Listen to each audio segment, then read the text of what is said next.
ni mlango unaomsaidia mwanadamu. Maombi ni mlango unaomsaidia mwanadamu kumkaribia Mungu katika maisha yake. Maombi ni mlango unaomsaidia mwanadamu kumkaribia Mungu katika maisha yake. Unahitaji kumkaribia Mungu, ni lazima uhusiane na Mungu, ni lazima uwe karibu na Mungu, ni lazima utengeneze mahusiano yako binafsi na Mungu yatakayokufanya wewe uwe karibu na Mungu wakati wote. Wengi tunaomba, wengi tunasali. Swali linakuja, kuomba kwangu kunaniweka karibu na Mungu au kunaniweka mbali na Mungu? Anayeomba anamsogeza Mungu kwenye maisha yake. Asiyeomba anamtenganisha Mungu au anamweka Mungu mbali na yeye. Na ndiyo maana kila anayeomba anamkaribia Mungu, kila asiyeomba amkaribia Mungu.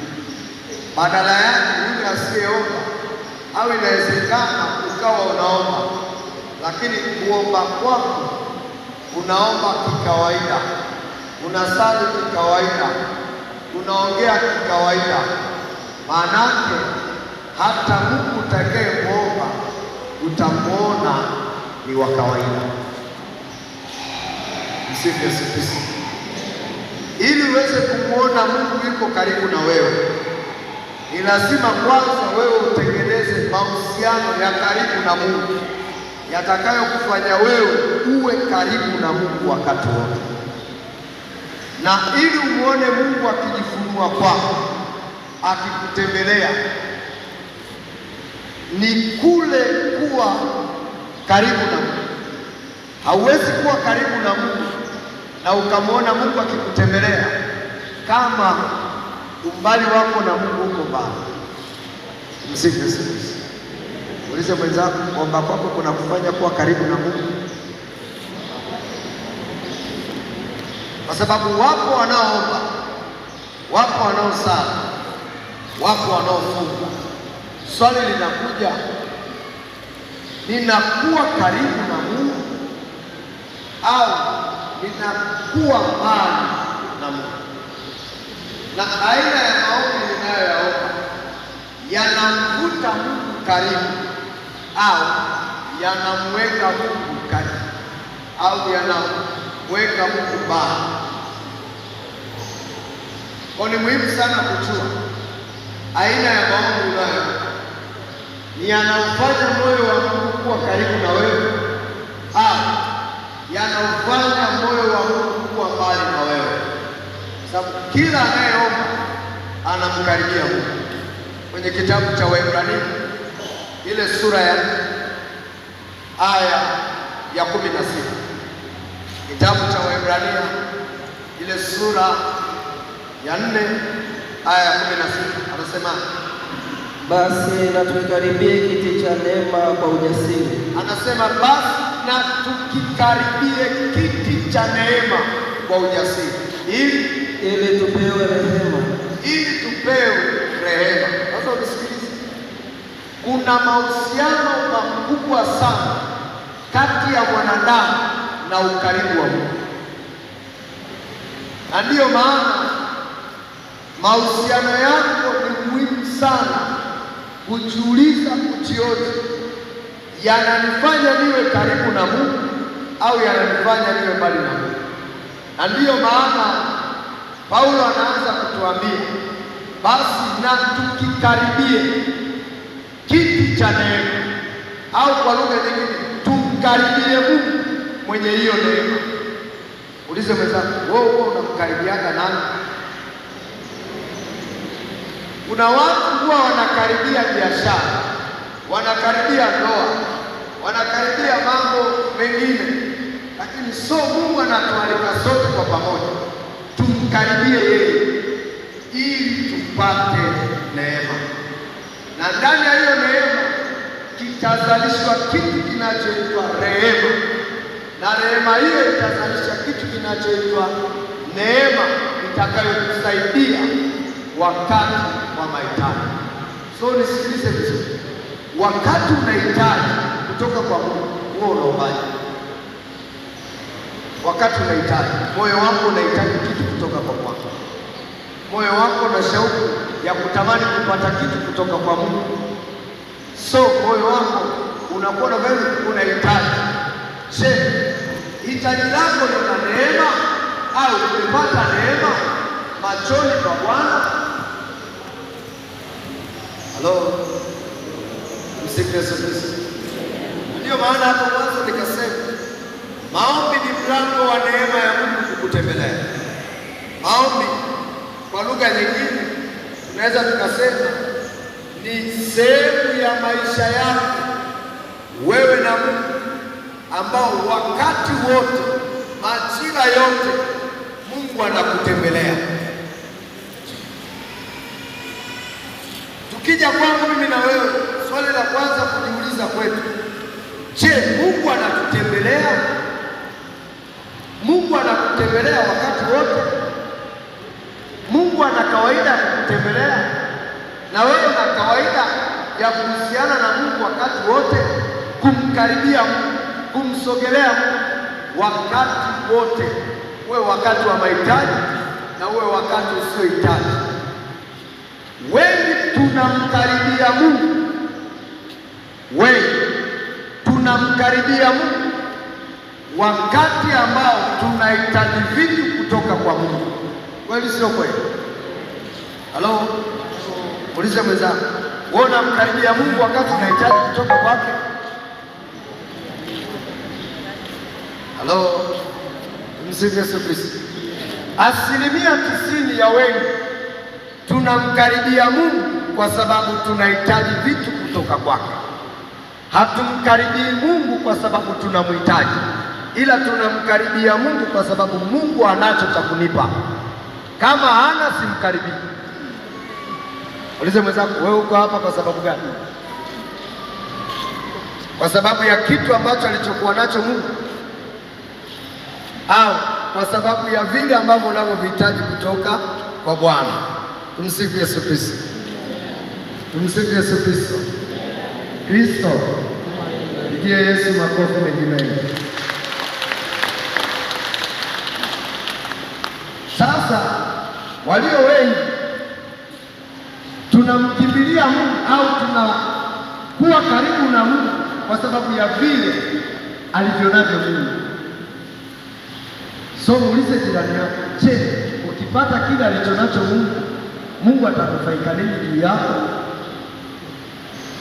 Kuna wale rafiki zangu ambao tunaomba kwa Mungu na tukiweka nadhiri au kifungo, Mungu ukinipatia kazi hii, kwa njia ya kazi hii nitakubariki kwa sadaka yangu au kwa malimbuko yangu. So wakati wa mshahara umetoka, naambia Mungu, si unajua nina kodi. Halo, alafu naambia Mungu, si unajua madeni yamenizidi. Mungu ni kila hata kidogo, najua utanisamehe. Ulize mwenzako, wewe unamkaribia Mungu wakati unahitaji? Tuseme ukweli hapa, 90% ya wengi tunaenda mbele za Bwana kwa sababu tunahitaji kitu kutoka kwake, lakini Mungu akiangalia anaona zaidi ya kile unachokihitaji, bado unanihitaji mimi, ambaye mimi ndio mwenye kila kitu. Ukiwa na mimi una kila kitu. Ulize mwenzako, acha kutafuta vya Mungu tu, mtafute Mungu mwenye kila kitu. Na hapa tunaona mwanga katika maisha yetu, anapoanza kusema basi na tukikaribia kiti cha neema, maana yake tunapewa mwaliko wa kumkaribia Mungu.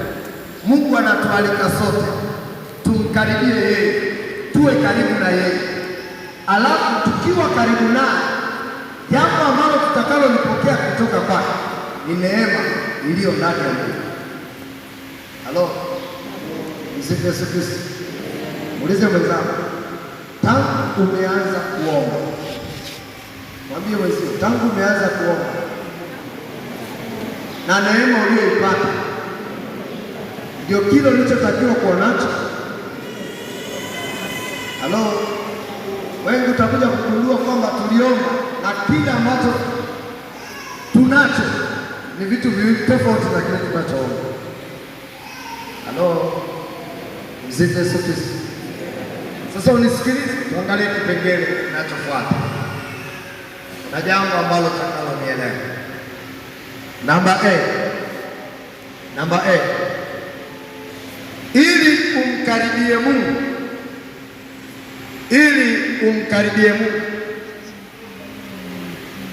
ni muhimu sana. Ili umkaribie Mungu ni muhimu sana kukaa karibu na Mungu wakati wote. Kukaa karibu na Mungu wakati wote.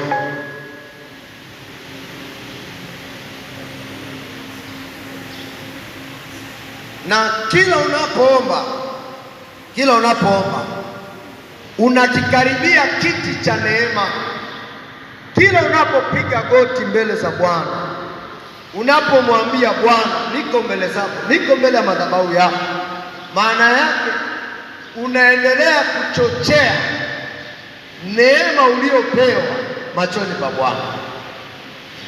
Unisikilize, ili baraka zako zidhihirike, zionekane, ni muhimu sana kuchochea sana kiwango cha neema ulichopewa, ambacho kiwango hicho kinakusaidia wewe kumkaribia Mungu kwa wakati wote.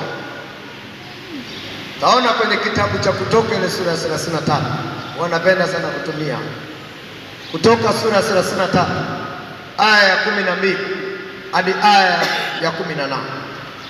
Kitabu cha Kutoka ile sura ya 33 aya ya 12, tunamwona hapa Musa.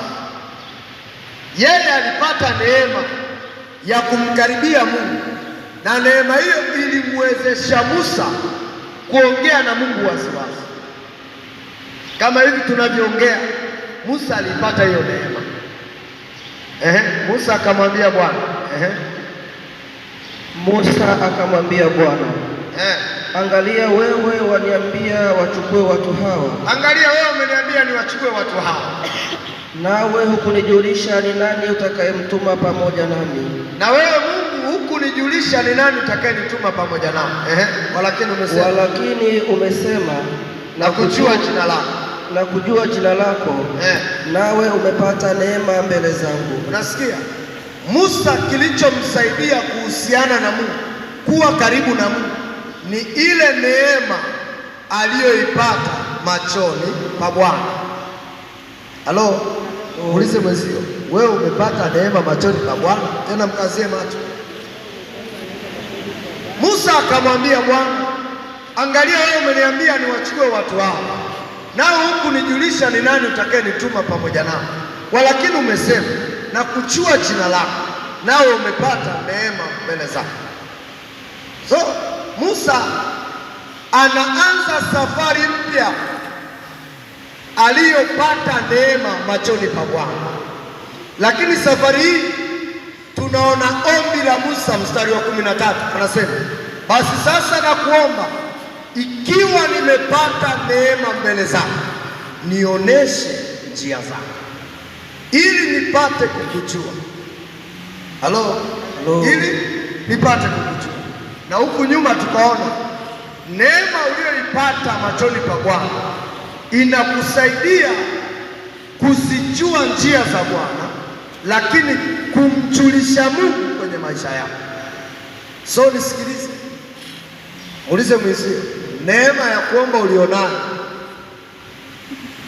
ndio hiyo uliotakiwa kuwa nayo? Kiwango cha kuomba ulichonacho ndicho ulichotakiwa kuwa nacho? Tumsifu Yesu Kristo. kazie jirani yako macho, mwambie uko hapa, kiwango chako kikoje? Sasa unisikilize, kipengele namba B, kipengele namba B kwa wale wanaoandika.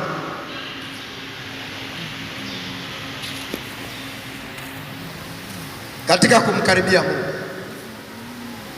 ili Mungu awe karibu yako, ili Mungu awe karibu yako, ili Mungu awe karibu yako, ni muhimu sana, ni muhimu sana, ni muhimu sana kumjua Mungu yuko karibu yako kiasi gani. Ni muhimu sana kujua Mungu yupo karibu na wewe kwa kiasi gani. Kama hautajua Mungu yuko karibu kiasi gani kwako, ni ngumu sana wewe ukaona umuhimu wa kuwa karibu na Mungu. Halo, msifu Yesu Kristo.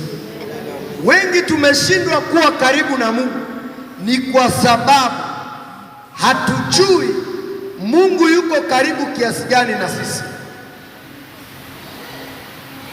na ndiyo maana inakupa uzito wa wewe kumkaribia Mungu kwa kiwango kile kinachotakiwa. Tumsifu Yesu Kristo. Na leo utamkaribia Mungu kwa jina la Yesu. Amina. Wengi tumeviweka vitu vyetu karibu, tumeweka vipaumbele vyetu karibu, hatukumweka Mungu kuwa kipaumbele cha kwanza. Ulize mwenzako, kipaumbele chako ni nini katika kumkaribia Mungu? So kuna wengine kipaumbele chao, unisikiliza, na ndiyo maana tunatofautiana neema ya kuomba. Kuna yule mtu kiwango chake cha kuomba ni nusu saa. Halo, kuna mwingine kiwango chake cha kuomba ni lisaa. Kuna mwingine kiwango chake cha kuomba ni masaa mawili. Kuna mwingine masaa matatu mpaka masaa matano. Halo, so hawa watu waweke pamoja.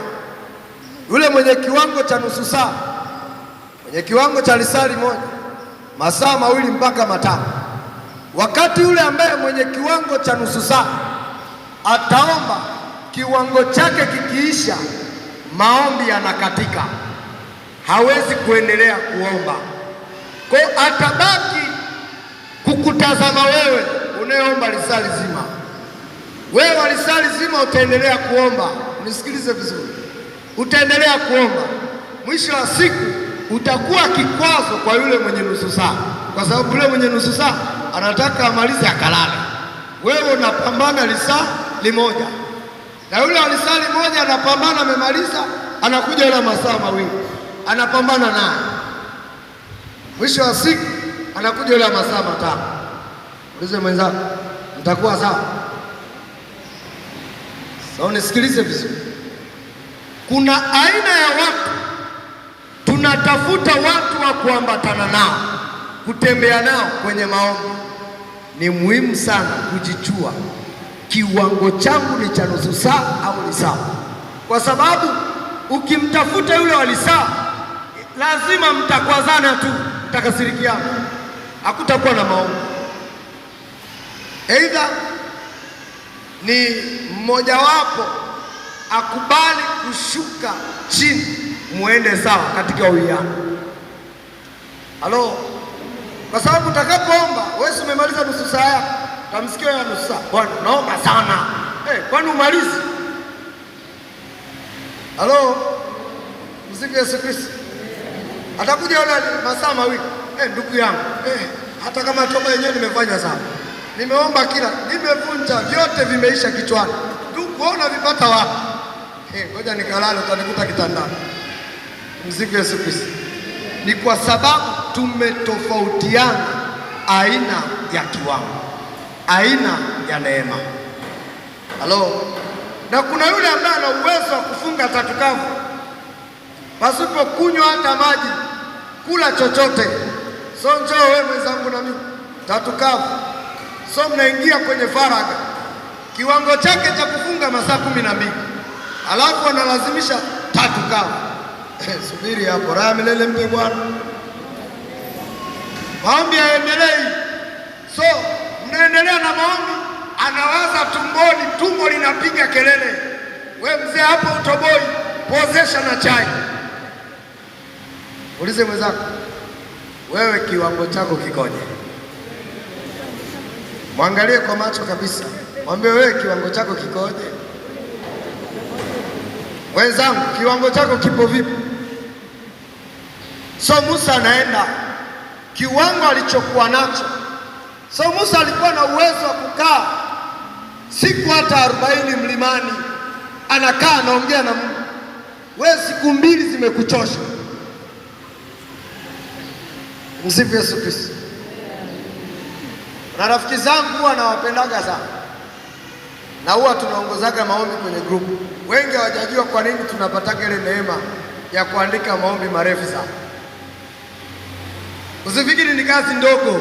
Halo, kuna wakati inabidi umweke mke wako pembeni kwa sababu mwambie mama, subiri naenda chapo, nikirudi huko tarudi vizuri. Msifu Yesu Kristo. Unakaa wiki nzima unaongea na Bwana, unaandika, unamuuliza Mungu, ni nini ambacho nitakachoandika? Hawa watu wakutane na uwepo wako, wasikutane na nilichoandika, wakutane na nguvu zako. Halo, msifu Yesu Kristo. Kati ya kitu ambacho wapendwa wengi sana tumepigwa na ni eneo ambalo tumekung'utwa kweli kweli, ni kuwa na faragha na Mungu. Kuwa na faragha na Mungu. Wengi hatupendi kukaa faragha na Mungu. Tukikaa tuanze kujiuliza hapa, na wengi tutakuwa mashahidi hapa. Wangapi wanaendaga kwa Yesu Ekaristi? Kwa Yesu Ekaristi. Sasa nyie mnaenda ndo mtanielewa. Ushaenda kwa Yesu Ekaristi, umekaa pale, unaabudu. Hapo mwanzoni utaanza kusali sala zako kidogo kidogo, twende. Halo, mwisho wa siku kausingizi katamu. Mwambie zako kausingizi katamu kana kupitia, alafu kija unamalizia salamu Maria umejane, kumbe niko kwa Yesu Ekaristi. Hapo unaendelea kutuchukulia maombi. Mwambie zako ushindwe. Kile kilichokupeleka kwa Yesu Ekaristi na kile ulichokifanya ni vitu viwili tofauti. Kati ya kitu ambacho shetani anapambana nacho sana ni kuhakikisha ya kwamba hata unapoenda mbele za Bwana usikipate kile kinachokutosheleza. Na ndiyo maana ukija kanisani wakati wa mahubiri unalala. Unisikilize vizuri, wakati unalala kuna vitu haviingii kwenye akili yako. Ile utadhani kwamba unasikia, lakini kuna kitu ambacho kinazuiliwa usikisikie kwenye masikio yako, ambacho kwa kukusikia au kwa kusikia kwako kutakufanya wewe utoke katika dhoruba unayoipitia. Kwa shetani anachofanya, anakuletea kausingizi kalaini katamu, hata ulivyolala ujielewe. Muulize mwenzako, wewe unasinziaga sana? Sasa wasemi wale mnaosinzia hapa, sio nyie. Msifu Yesu Kristo. Kuna vitu kadhaa nataka tuangalie hapa. Kuna vitu kadhaa nataka tuviangalie. Andika hichi. Maombi ni njia ambayo unafaidika na ahadi za Mungu kwako. Maombi ni njia ambazo unafaidika na ahadi za Mungu kwako. Zaburi ya 16 aya 9. Zaburi ile sura ya 16 aya ya 9. Na Petro wa pili sura ya 1 aya ya 4.